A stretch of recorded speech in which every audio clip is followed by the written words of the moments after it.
Couple of minutes with Pat Forde, great college football writer for Yahoo Sports. Why did the NCAA ease the sanctions on Penn State, Pat?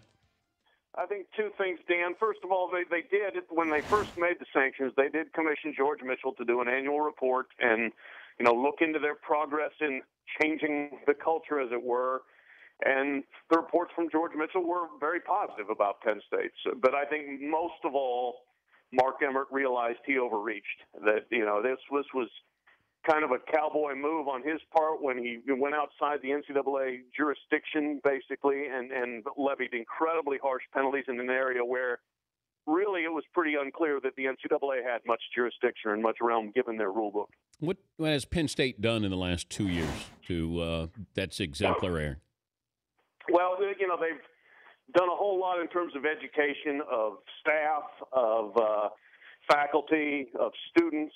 A lot of community outreach, a lot of educational support for victims of child sexual abuse. They've stepped up in as many meaningful ways as they could, and those were taken into consideration, obviously, as pretty significant factors because, they can't unring the Sandusky bell, obviously, but they can try to change the conditions going forward, and I think they've done a pretty good job of that, according to the reports. Any chance that they restore Joe Paternos' victory total? I don't know. I think that the Paternos thing, they'd probably just as soon leave alone at this point. Obviously, there's plenty of Penn State people who would love to see those victories put back on the record. To me, that's almost an ancillary issue, but some people it's a big issue. I don't know whether they'll go back into that or not. I think the sooner the book's closed on the whole thing, the better. But if some people really want to see it.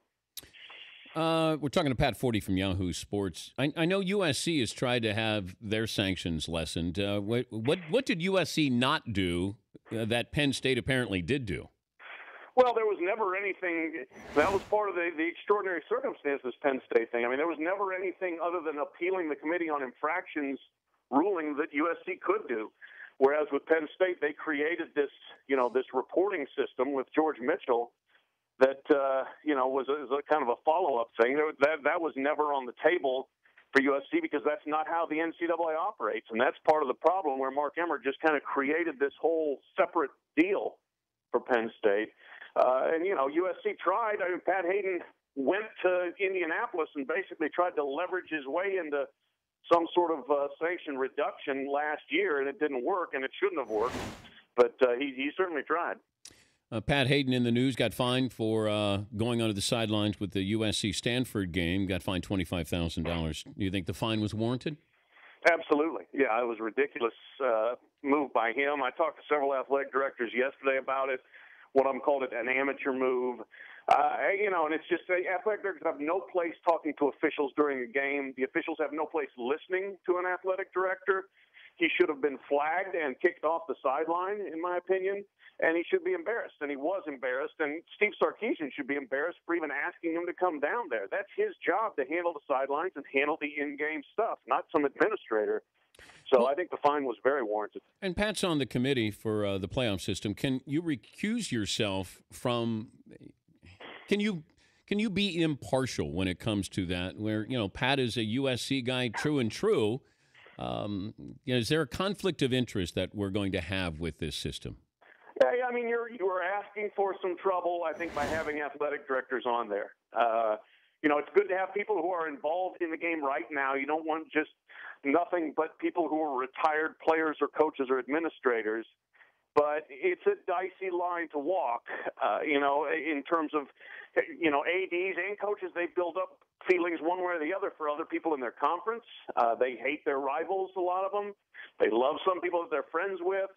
Can they put those things aside? I mean, if Stanford runs the table from here on out and Pat Haden's in the committee room trying to decide whether he's one of the best four, I'm not sure I'd feel real happy about that, given the scene he put on the sideline in your stadium. But that's a possibility at this point. It's a dicey system, and these guys are under more scrutiny than any committee we've ever had in college sports. Would you have Pat Haden on that committee? My first thought was no, he shouldn't be after this. But having talked to several administrators and other people in college football yesterday, they think this is an unrelated issue, basically, and that he still will be a fine representative on there. I'll defer to their feelings on that. They have more skin in the game than I do, but it does open up the possibility for a lot of people to just kind of arch an eyebrow at the process here. Good to visit with you, Pat. Thanks for joining us. Thanks, Dan. That's Pat Forde, college basketball and football writer for Yahoo Sports.